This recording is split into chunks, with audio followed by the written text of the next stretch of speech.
Mga kababayan, Assalamualaikum. Taus-puso po akong nagpapasalamat kay Pangulong Ferdinand Marcos Jr. para sa kanyang patuloy na tiwala at kumpiyansa sa akin bilang kalihim ng kagawaran ng edukasyon. Mahalaga ang kanyang pagkilala sa papel ng lahat ng bumubuo ng Department of Education sa pagsulong ng 8-point socio-economic agenda ng Marcos administration para sa isang bagong Pilipinas.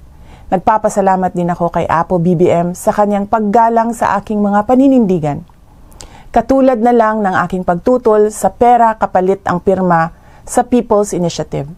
Dahil insulto ito sa kahirapan ng ating mga mamamayan at paglabag sa kanilang karapatang magpasya ng malaya.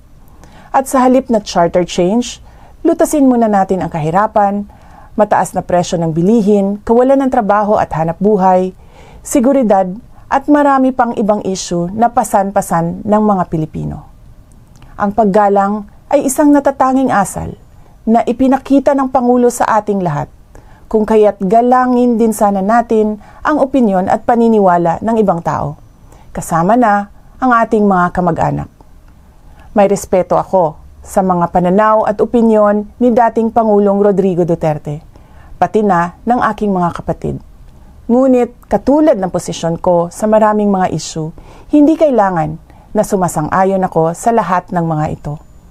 Pinalaki ako ng aking mga magulang na may pagpapahalaga sa malayang pag-iisip at pagpapasya.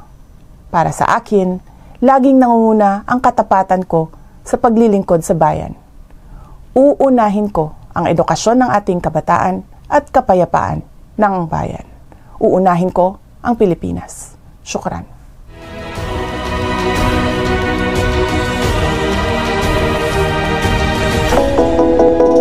Kung ikaw ay mayroong opinion sa isyong ito, malaya kayong makakapagkomento dahil open ang comment section para sa inyong saloobin. Maraming salamat po. Hanggang sa muli.